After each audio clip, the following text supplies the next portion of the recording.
Hello, dear friends. I am Dr. Mukesh Pareek. I welcome you all to my YouTube channel, English for Net JRF by Mukesh Pareek.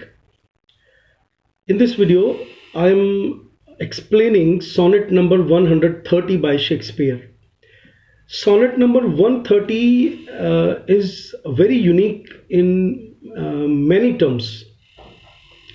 First of all, we see that sonnet as a genre was started to praise the beauty of beloveds. But we have seen that Spenser has written these kind of sonnets. Uh, there are other writers like Philip Sidney has written these kind of sonnets.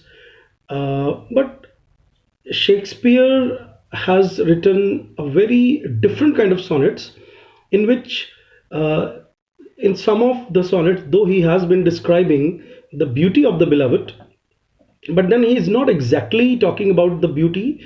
He wants to make many times, that beauty ephemer. He wants to make that beauty permanent by writing about the beloved or lover in poetry. For example, the sonnet number 116 and all the other related sonnets. But this particular sonnet which I am going to recite and then explain is sonnet number 130, in which the writer says that he is uh, content in accepting the physical features of his beloved. And you all know that some mysterious black lady is associated with the life of Shakespeare. So this sonnet is devoted to that black beauty. My mistress' eyes are nothing like the sun. Coral is far more red than her lips red. If snow be white, why they then her breasts are dun. If hairs be wires, black wires grow on her head. I have seen roses damasked, red and white, but no such roses see I in her cheeks. And in some perfumes is there more delight than in the breath that from my mistress reeks. I love to hear her speak, yet well I know that music hath a far more pleasing sound. I grant I never saw a goddess go. My mistress, when she walks, treads on the ground. And yet, by heaven, I think my love as rare as any she belied with false compare. So this is sonnet number 130. Now let me explain what are those extra features which make it not a platonic one, or say anti-platonic one, or a kind of lyric. Sonnet can be called a lyric in the sense that it can be sung, and which is not courtly in the sense, is not only in the line of carpe diem themes, in which most of the writers have written during Elizabethan age. So this Shakespearean sonnet, in which he says, "My mistress' eyes are nothing like the sun." So, contrary to the common expressions, he says that his mistress' eyes are not shining. Coral is far more red than her lips red. It means she does not have red lips. If snow be white, why then her breasts are done. If most of the girls have fair complexion, then my beloved does not have, because her breasts are black as dun, dark as dun. If hairs be wires, this line is very funny, and I think totally against the grain. If hairs be wires, if hairs are wires, you know that these people from, if she is black beauty, then she must belong to Africa. Then I don't want to use the word negress, but you can understand what writer is explaining, that if hairs be wires, that she has curly hair like wire, very very hard hair, black wires grow on her head.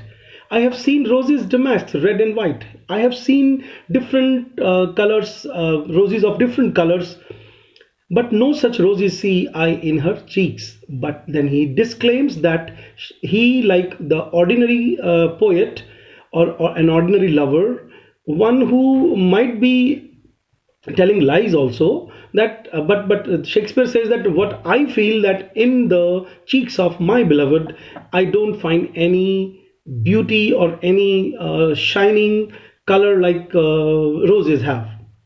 And in some perfumes is there more delight than in the breath that from my mistress reeks.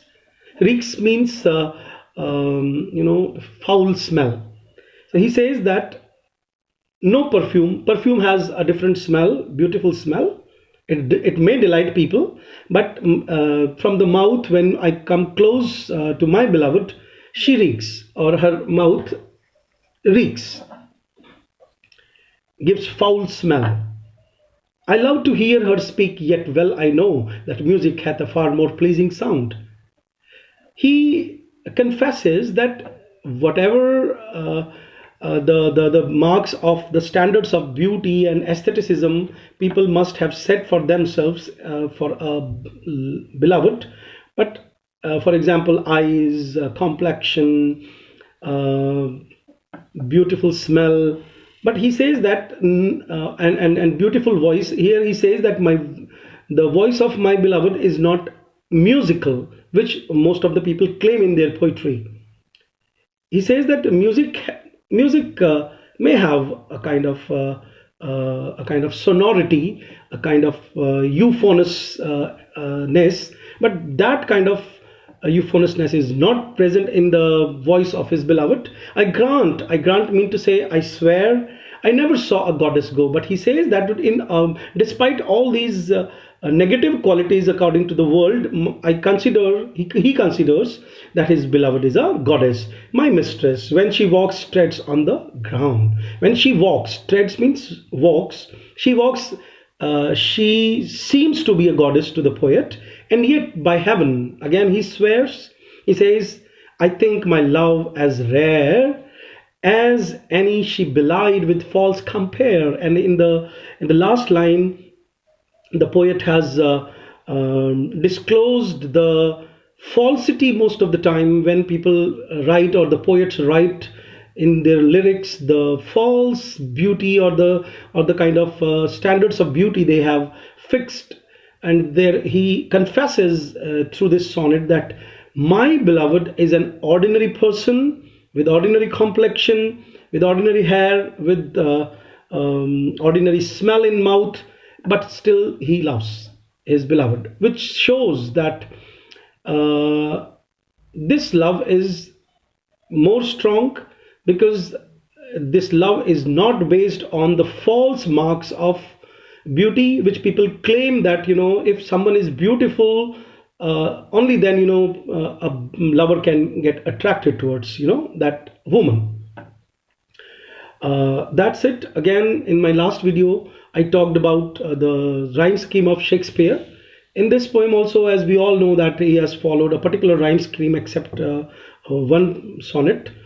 In this sonnet he has a rhyme scheme of AB, like sun, red, again AB, done, head, AB, AB, CD, CD, like head, white, cheeks, delight, reeks, EF, EF, no, sound, go, ground, and AB, AB, CD, CD, EF, EF, and the last couplet is GG, rare, compare.